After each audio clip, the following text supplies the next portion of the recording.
Chumriap Sua, Knyom Chmua Stephanie Ang. Hello. Before I get started, I would love to invite the panelists up here to join Keelan and I.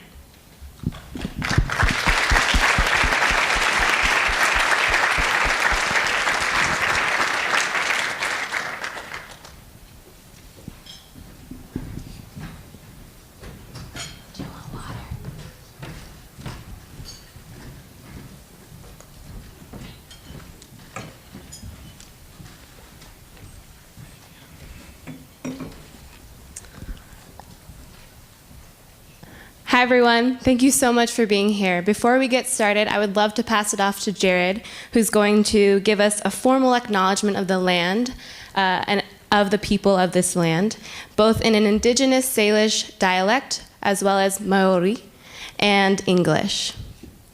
After you, Jared. Hissel helpetsia, chinlipt uchinye, chlutesk asip, Hi u Christen hamanestulius.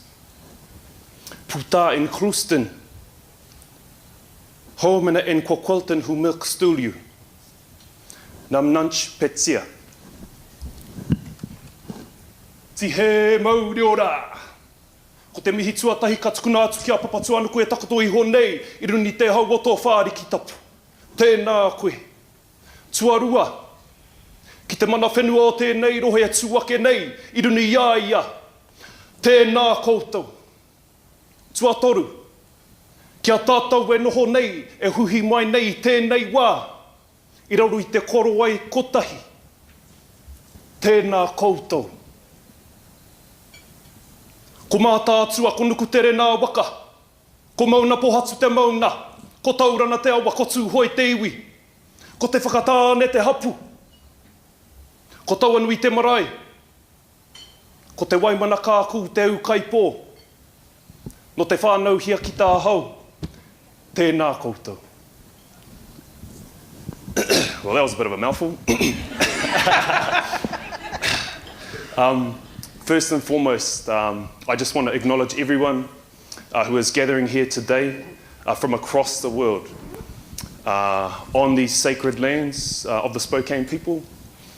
And we all come from sacred lands, we all live on sacred lands, and we bring that life force with us here today. And that's what's going to galvanise us moving forward.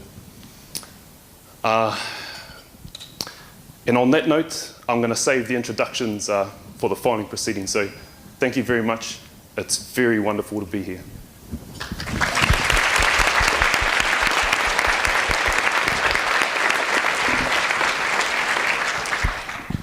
Thank you, Jared. I just wanted to acknowledge that witnessing that made me feel a lot of feelings, and I'm really excited for this panel.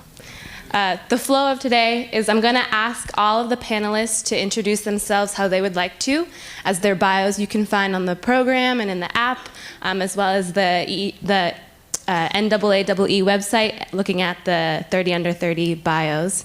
And I just wanted to allow them to, or ask them to share how they want to be represented up here on stage. After that, Keelan and I have just a couple questions, and it's going to be a really conversational format. And then the last 15 minutes, we'll open it up for a Q&A from all of you. Barbara, would you like to start, please?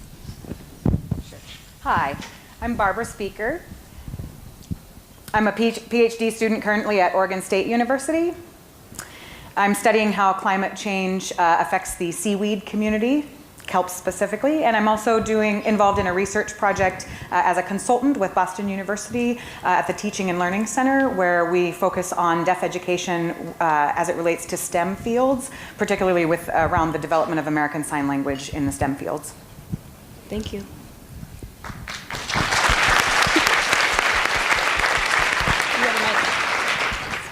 So my name is Taiji Nelson. I'm a naturalist educator with the Pittsburgh Parks Conservancy.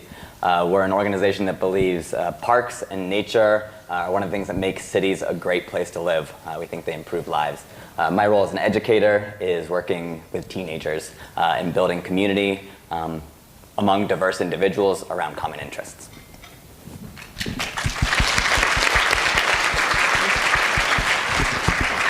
Hi everyone, I'm Denise Lee. I'm from Vancouver, Canada. I'm currently studying at the University of Toronto, Economics and Environmental Science. I'm the co-founder of an organization called Our Poles, Our Planet. In Canada, despite being an enormous Arctic nation, most Southern Canadians don't connect to the North as much as we think they should. So in 2017, we ran a series of conferences across Canada to try to bring local contexts and local communities to be able to gather together to learn about the Arctic as well as how they can contribute to its protection.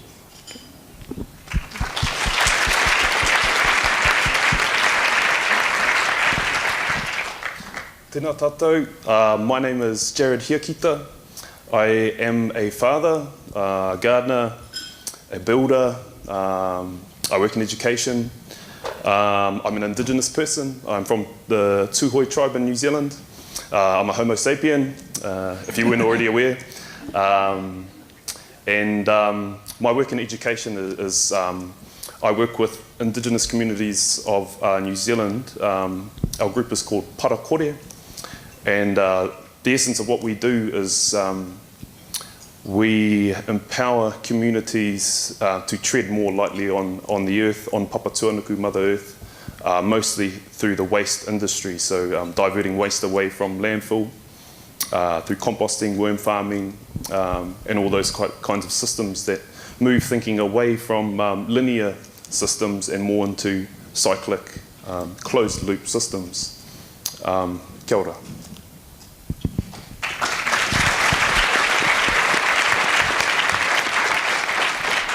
One more thing. And just, if you haven't already noticed, this entire panel is being translated into American Sign Language. Just wanted to acknowledge that.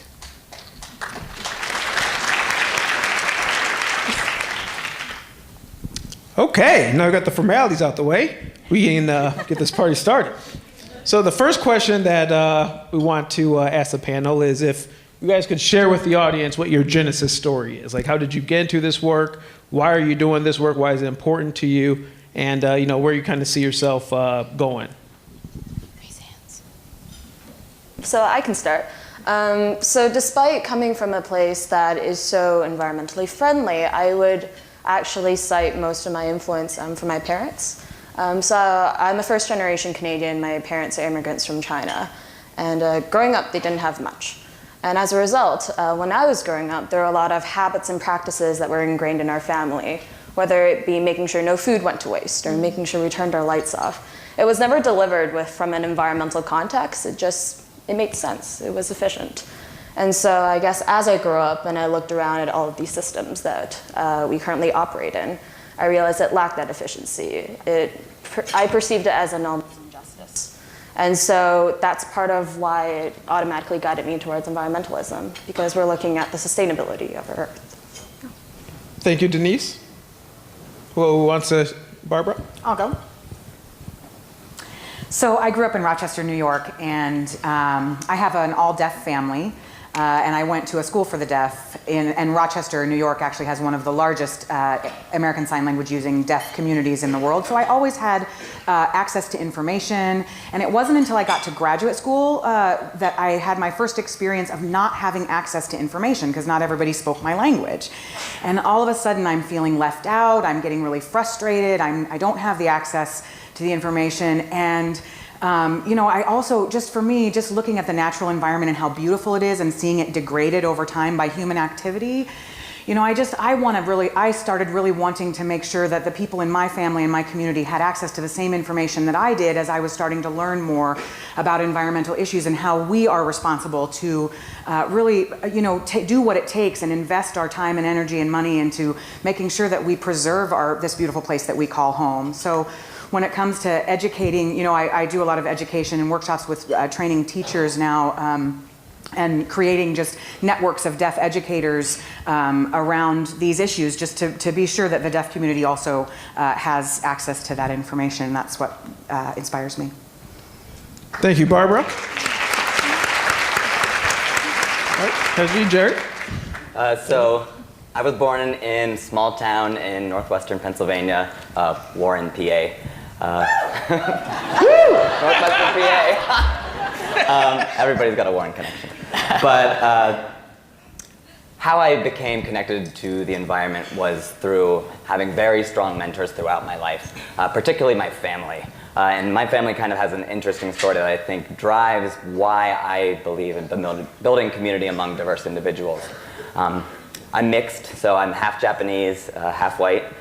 My dad, who's Japanese, was adopted by a Puerto Rican woman, my grandma, and her white husband.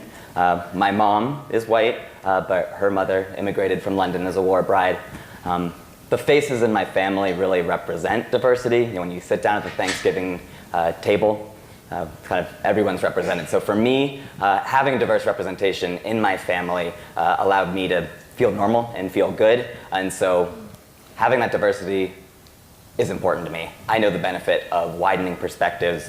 And I think as a queer person of color growing up in rural Pennsylvania and then moving to the city, I think that provides a unique perspective with representation in the field. Thanks, Taiji.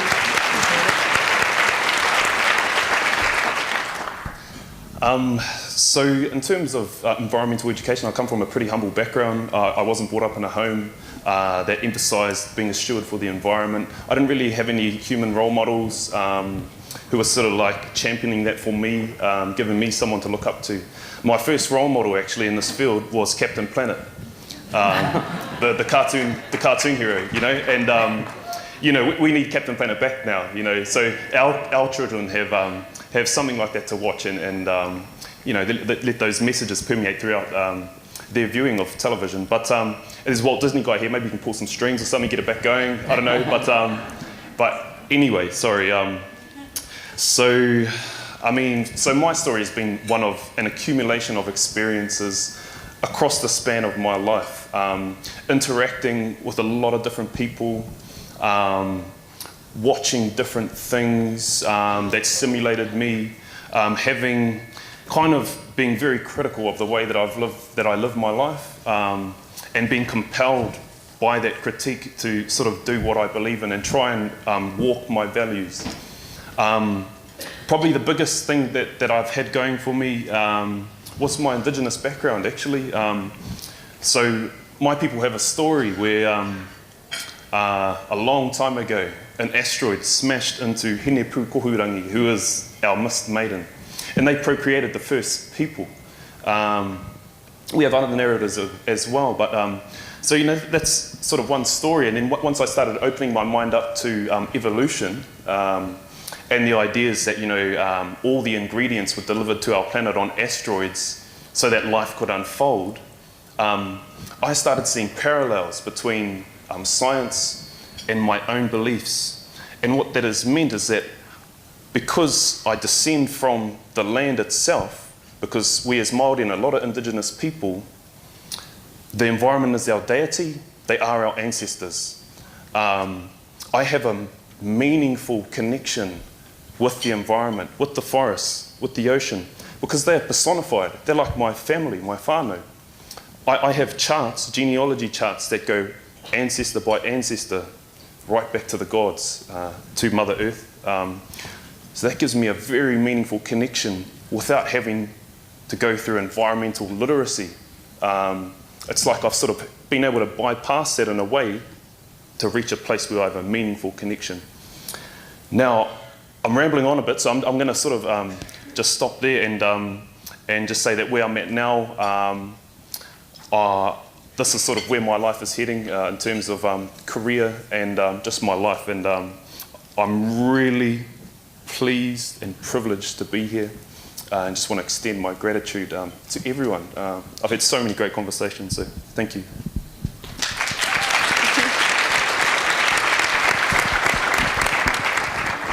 Thank you all so much for sharing about how your experiences, your identities are contributing and driving you in this work. It's really inspiring. This year's conference theme is Environmental Education, a Force for the Future. How do you see or understand your work to impact the future in this field? Well, I'll start again. What I think is really fascinating, actually, is, and especially having so many conversations here, is that many people are understanding the importance of, instead of habit-based changes, but value-based changes. And so, like, adding on to what Taiji said about connection and what we're talking about the importance of changing the way we approach different communities. What I really like about the focus of this conference is how informal education and how different ways of reaching people is incredibly important, because it's not just important that we have diversity and inclusion because it's the right thing to do, but we also need to be able to reach as many people as possible because this is a global issue and we need global leadership and global participation. Thank you. And building off what Denise said, I think the keynote speaker, Brady Watkinson, he had shown a diagram of kind of what creates cultural change and kind of what sets that off. And he brought up the fact that it's really a point when people start feeling like they personally know someone. So the importance of building strong personal relationships grounded in what is sincere to you, I think is the start. And so when we focus on huge issues like climate change, environmental issues, at the same time, we know that they are social issues. If we're going to create change, it starts with these personal connections, personal relationships. And that is kind of what environmental educators do best. We deeply care about what we're teaching about, and we share our own passion and enthusiasm and interest with our audiences. But I would challenge us to really respect the fact that if we're going to have environmental change, we need to start with social relationships, relating to the kids in a genuine way. Yeah, you want to go, Joe? I'd just like to add to that, please, Taiji. I just finished talking about the indigenous perspective and how you kind of have a shortcut to a meaningful relationship with the environment because you build this personal social connection. So, you know, when you might talk about a tree and you might see a healthy tree. Maybe from an indigenous perspective, it's a happy tree. If it's a tree that's dying, this tree is sad, you know, it's sick. So it's about changing the dialogue to make it more personal. And I don't think that's something that's exclusive to indigenous people. I think we can all engage in that conversation. Barbara, did you want to add anything to that? Yeah, I think just on the theme of diversity and equity and inclusion, I think often, you know, we see our role as a group or with underrepresented groups as passive, often underrepresented groups are seen as passive recipients as opposed to drivers of change. So sometimes I feel like we're looking for what we can do to help underrepresented groups when we could change our frame to look at what underrepresented groups and members of those groups have to offer to the solution of the problem. And I just, you know, otherwise we miss out on what they have to offer, and they hold some information that we may not have in the mainstream. Okay. I want to open this up to more of us to discuss. What do you think you bring and your communities, and how can we center the communities that we come from in this field? So I guess I'll go. So it's obvious that diversity and inclusion are important values of this organisation, of probably all the people here. I share that value, and on Thursday night, it dawned on me that probably the most significant way that I can represent that is by acknowledging the local people here in their own language. So on Friday morning, I got on the phone. I employed the uses of Google to find the Spokane Language Centre.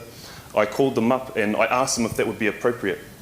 They were very appreciative and very obliging. I was sent a recording to just sort of try and learn off by heart. I really didn't want to have to read it, but it was hard. So I guess what I'm getting at is that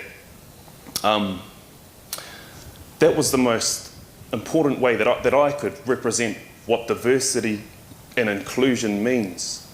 And it wouldn't matter if if there were no Native American people in here, great if there are, but I'm expressing a representation of diversity through my act. And that's sort of my challenge to us moving forward, is that we go beyond putting bums on seats and having people participating, but we open up our minds to allow those people that we're inviting in and the various cultures and languages that they're bringing, let's be open to allowing those things to permeate throughout our practice. And to me, that is a true representation of what diversity and inclusion is, because the movement that we're a part of, saving the world, which to me is a bit of a false statement. The world doesn't need saving, we need to save ourselves. And we need to figure that out in a way, you know, that we can sort of exist in equilibrium. But in order to do that, there's going to be a big need for people to come together. And it's going to take young people and older people to be really bold. Just like we need bold action in climate change, we need really bold action in inclusion and diversity.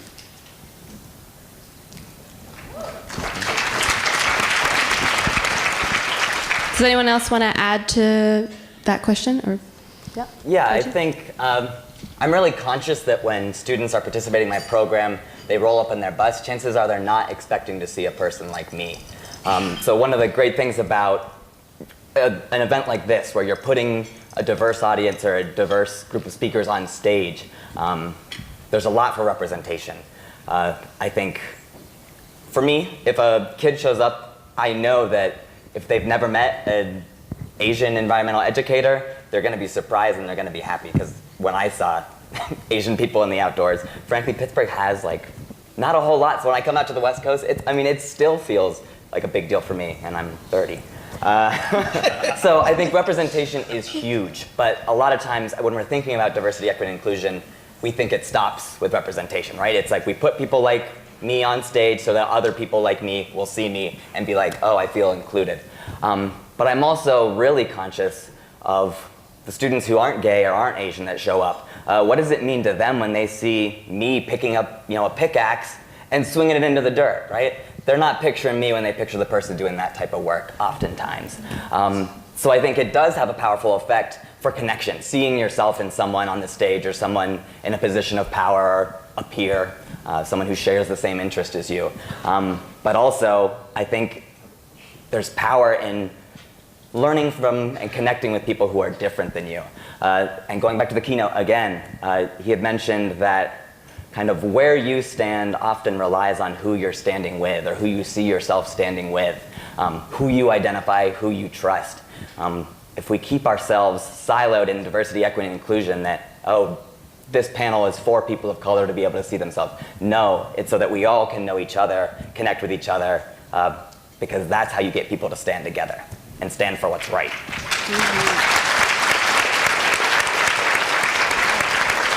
Barbara or Denise, anything? Yeah, I think one of the really amazing, or surprising, I should say, experiences I had was living in Vancouver. What's interesting is that it's a city of minorities. And for the first time, I was able to go across Canada on a personal trip. And I remember showing up for the first time, looking around and realizing there was no one like me. And being able to talk about things like my heritage or my culture and having people not understand that really changed the dialogue of how to approach the issues I cared about. Like if I were to say that I think it's really important that these endangered species are protected because they matter a lot to my culture, that understanding is lost on people that don't have exposure to this type of diversity, this type of dialogue. And so I think that it's not only about the fact that people feel included by this, but also that we actually need a broader understanding of these issues in order to solve them. Thank you. Yeah, I think one of the biggest barriers in general that people involved in environmental education face is just the unknown. People are just not comfortable often with the unknown. and that attitude of just, do whatever it takes, no matter what you know or don't know. Sometimes that needs some coaching and some, to elicit people just being able to take action in spite of the fact that there's all these unknowns, and communicate across those barriers. Thank you. Okay, so kind of projecting forward in the future, because you guys kind of spoke to the importance of diversity and establishing why there's a need for it. So it's no secret that the field today is mostly white. So how do you think diversity and inclusion will change the field on the ground in terms of the issues that are being addressed, the different groups of people that are being engaged, broadening the tent of EE, if you will? So moving forward, if the field becomes more diverse, how do you think those things will change? Okay, Keelan, you mentioned that recent observations have shown that most of this field is Anglo across the world. But what we're grappling with definitely isn't a white issue. This is a global issue. So going back to what I sort of mentioned earlier about, we need to be able to invoke passion and inspiration in everyone, because, in terms of climate change, what happens here in America, what happens at home in New Zealand is going to influence someone on the other side of the world, say in Kiribati.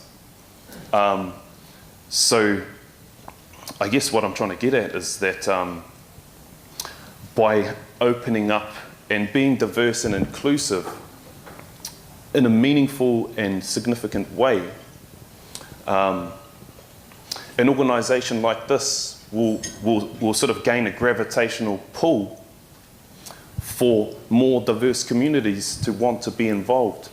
But what that's going to take is more than just an invitation, I think.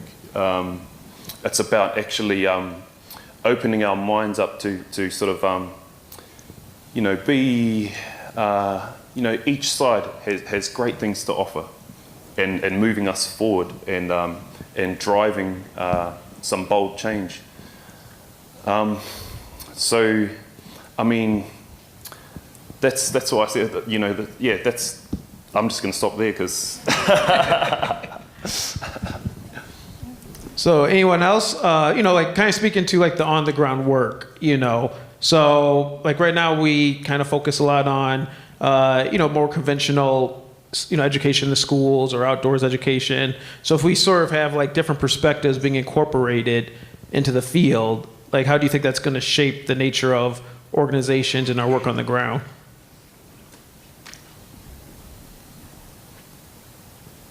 I mean, I think I have seen, I've been at the Parks Conservancy for 8 years, going to conferences like this, and I've really seen growth and change in myself and my understanding of how diversity, equity, and inclusion fit in to this field, but I've also seen the conversation of us as a community really changing. We are finding language to talk about this stuff. We're creating opportunities within kind of these settings, but also in workplaces to talk about this. It's an exciting time, but it's still in its infancy. That is the conversation within the community. For some of us, it's always been a thing. From birth, we know what it's like to interact with people different than us. But I think, sorry, it's aggressive. But I think the community is learning how to talk about this. And people are being welcomed in. I personally am excited for when people of color, other minorities, are moving into positions of power, because I think that is really when the perspectives and the values aren't going to be this optional thing. One of the best things President Obama did for women minorities was putting them in positions of power. That's how you get lasting stick. It's not this extra thing we're thinking about. So as we're welcoming people, and we need to be making sure we're making room for them at all levels of organizations, because that's how this is going to be the real deal and really integrated into this community.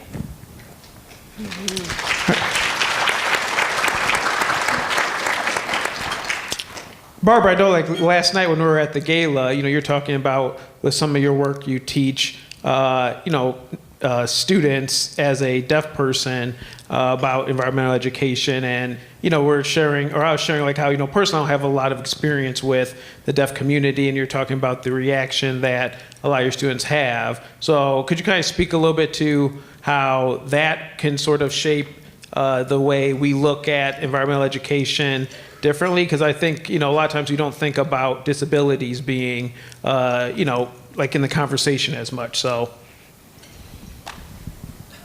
Sure, yeah.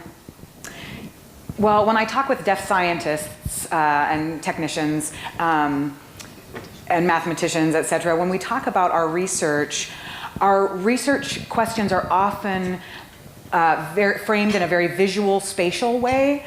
We tend to be a very visual, spatial culture as just as people, and I think that affects how we view the world. So when I teach, for example, I teach classes of hearing students. When I first get up in front of the classroom and I start signing, they have these sort of very blank, sort of deer in the headlights expressions, like what is going on here? And it takes them a little bit to get comfortable with it. But by the end of the course, I consistently get feedback from these hearing students that they really enjoyed my class. They appreciated the new perspective that I brought as a deaf instructor, and in particular, I tend to teach in more visual ways, and many of them really appreciate that. And so when I've got a class of 40 to 50 students, right, who maybe never met another deaf person before, but now they've had a deaf instructor, and they've had that experience, and just having that experience makes it so much easier for them to overcome that barrier or that sense of the unknown, that they'll be more able to just roll with it, right? And so I guess I see our community as people who are training the next generation of leadership. And so I do see myself as not just an educator, but a trainer in that regard. And adding on to that, I mean, that's an example that it takes time. We need to make time for this, right? Your first time going into a class with a deaf instructor, like, of course you're gonna be, like if you've never interacted with that before. Same thing, if you've never seen a gay Asian guy like femming out in the woods while swinging a pick, it's like, of course you're gonna be like, whoa, if you met me one time, that's what you're gonna be focusing on, not what I'm trying to teach. Maybe. But I think it takes time, and this is, again, where we need to push our, I'm so sorry. We need to push our funders that if diversity, equity, and inclusion is really a value we stand behind, it takes time working with the community. A busload of kids showing up for 3 hours is not going to achieve diversity, equity, and inclusion if we're trying to start a conversation and build relationships. Yeah, I think whenever we address this, there's also the very great understanding that there's a lot of people in marginalized communities that want to join us. And so it's not only the invitation, but also the support. Like having, whether it be teachers or institutions or educators, come up behind them and understand that what do you want to do and how can we help you, as opposed to even imposing on their existing values and existing systems. Having us be there, it's one of the most important things, and I think one of the most underrated things that we have to do to ensure diversity and inclusion. Beautiful, beautiful. Can I? Yes. I just want to build on that again. This is getting a pretty tall building. There's often a lot of sensitivities around cross-cultural engagement. And as a Māori in New Zealand, in Aotearoa, whenever I see a Pākehā, which is a white New Zealander, speaking Māori, it doesn't matter to me how much they butcher the pronunciation. I'm just really, pleased. I'm like, right on, man. Like, thank you for going there, for doing that. But I think a lot of people are worried to go there because, it's kind of a scary thing to try and engage in someone else's culture.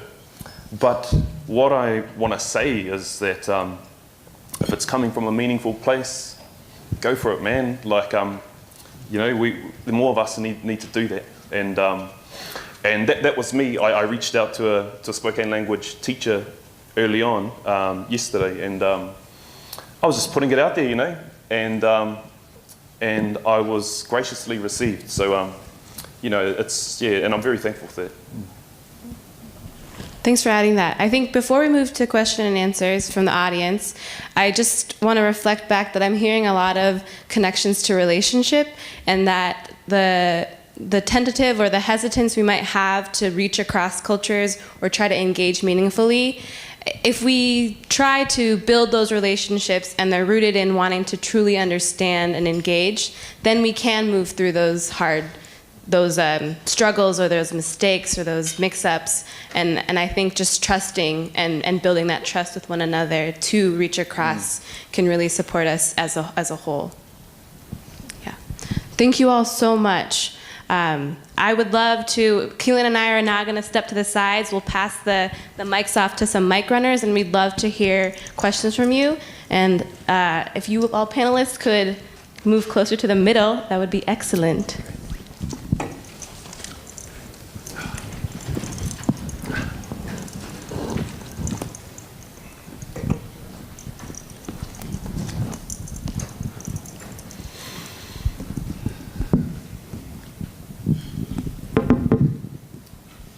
Does anyone have a question?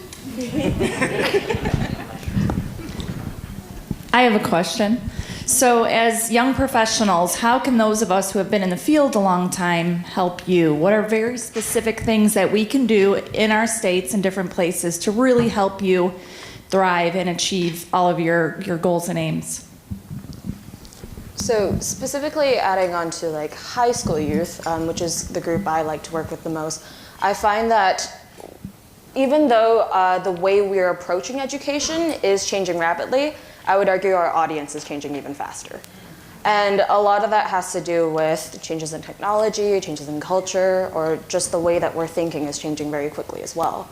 And for me, I think the best way to do that is connect them to youth leaders, particularly, who understand how they want to be approached. And whether it be collaborating with like local organizations or just students who have a lot of drive and leadership, and working with them to specifically create your message, I think would be one of the most powerful ways to get it across. Just quickly, creating opportunities like this, you know, where you invite 30 young people and beyond.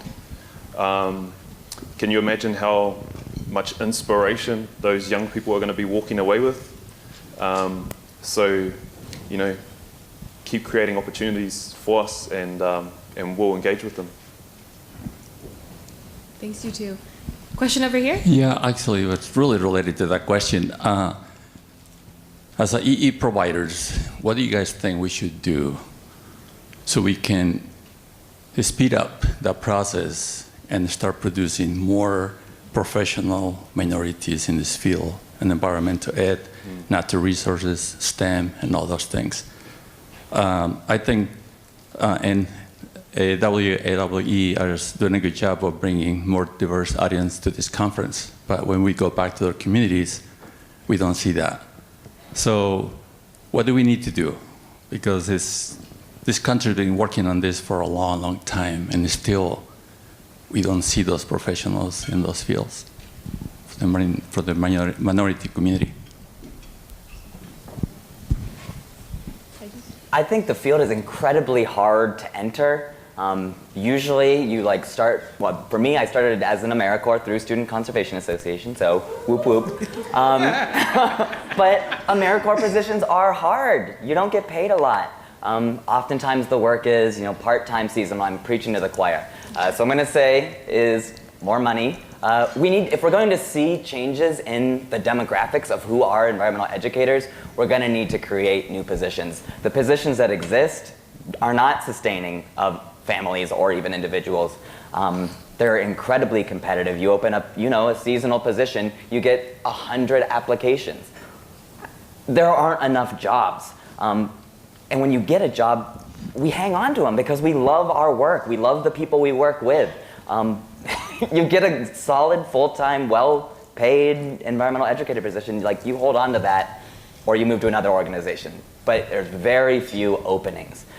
So again, I challenge funders. We're going to need to create more positions. We all know we were working with too many students and we could be doing more if there were more of us. That is like one of the biggest barriers. So I would say we need to create more jobs. The amount of jobs we have now, we are never going to see a change in the demographics of who our educators are, I don't think.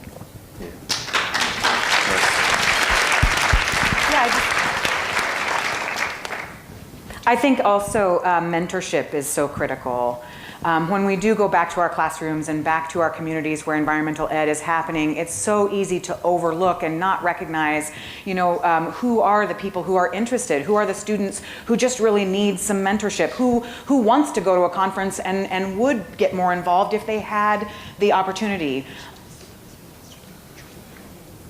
I went to the symposium yesterday where the elementary and middle schoolers were highlighting their work, and honestly, I felt like I would never have gotten to where I am now if there weren't, there was one particular person during my educational experience that championed me and got me to where I am. And so I'm looking at those kids thinking that's what's needed. So every single one of us can make a huge difference in a child's life if we take the time to invest in that child and see their potential and reach out to them and maximize on that potential.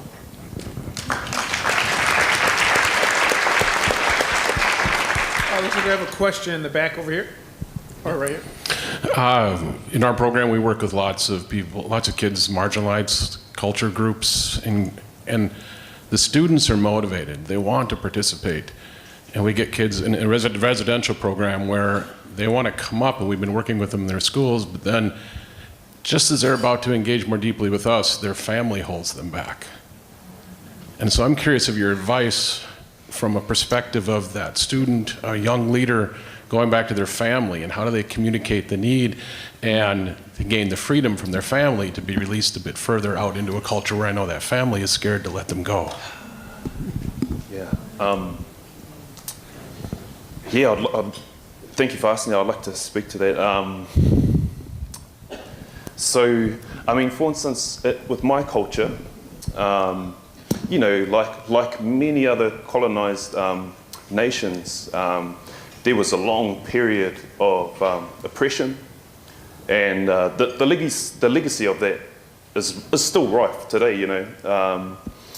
Even though we try to exercise equality, we can't control social norms, stereotypes, the media. So, I mean, in my mind, what I've observed in my country, and I can't say it's exactly the same in your case, but some people are still exercising an amount of skepticism because after all of those decades and centuries of oppression, it's sort of, there's a mistrust kind of thing. So to me, I mean, maybe the best thing you could try and do is build trust that your intention is wholesome.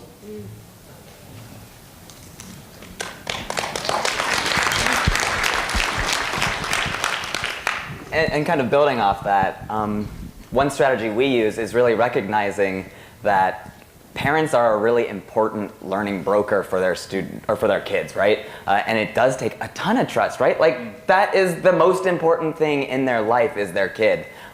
So we should recognize that. And so in addition to building strong relationships with students, strong relationships with classroom teachers, engaging parents and really making sure the parents know who we are and they trust us.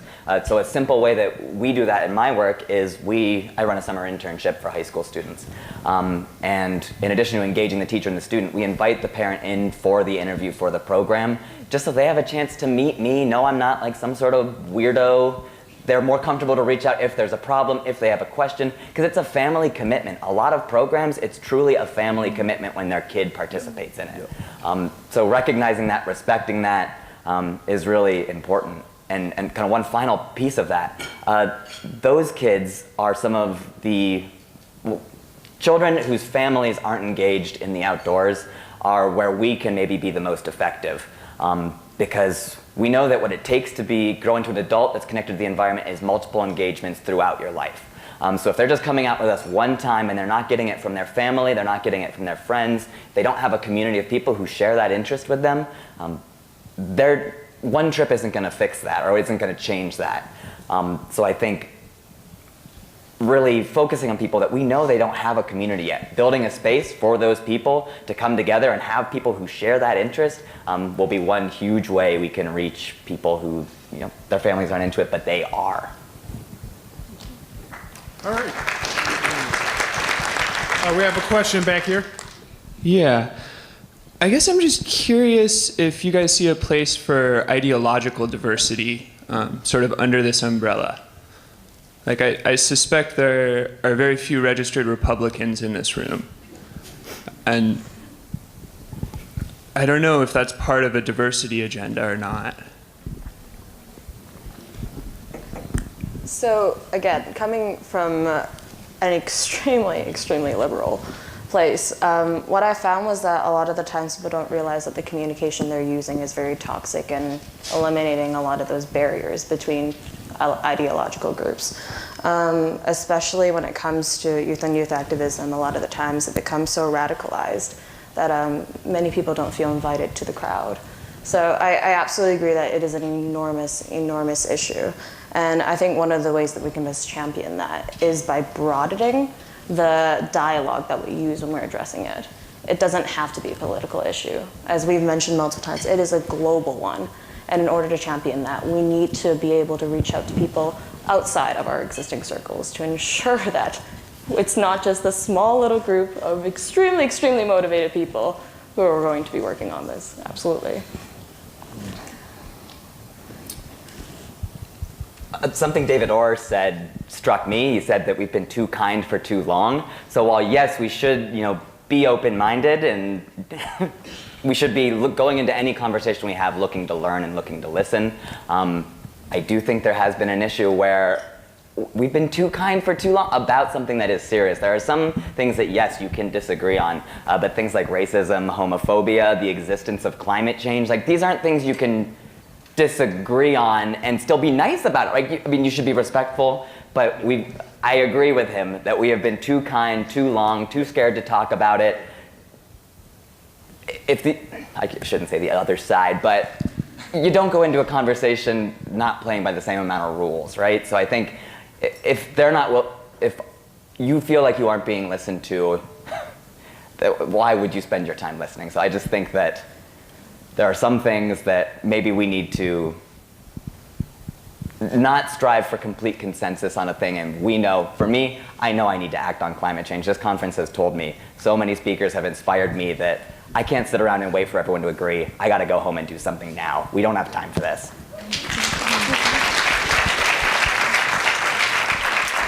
I'm seeing this Twitter feed in front of me, and there's a tweet from Emilian, a question for the panel. In Chicago, 1 in 3 parents are immigrants. How can EE best learn with and affirm, and I can't see the rest of the tweet, but I imagine speaking to the notion that immigration and how might those experiences be folded into when we talk about place-based education and environmental education? So I worked with an organization called the Canadian Parks and Wilderness Society. And during that time, we remember looking over our audience and realizing that it was 80% older white men, as expected. And the interesting thing is that there are a whole number of immigrants in Vancouver, but they actually have already existing really strong communities within the area. And instead of trying to look out for the 1 or 2 people we could fish in, we thought, why don't we just approach the local organizations that are existingly working in those little areas? Whether that be local Korean immigration services or Chinese cultural centers. We thought to ourselves that immigrants are a huge important base, but that there are existing structures in place that we can work with as opposed to trying to penetrate them with our own system. So when it comes to integrating different groups and definitely reaching out to people who have the ability to speak their language, who understand their values, but also share them with you and the work you do is a much easier way to approach new groups, for sure.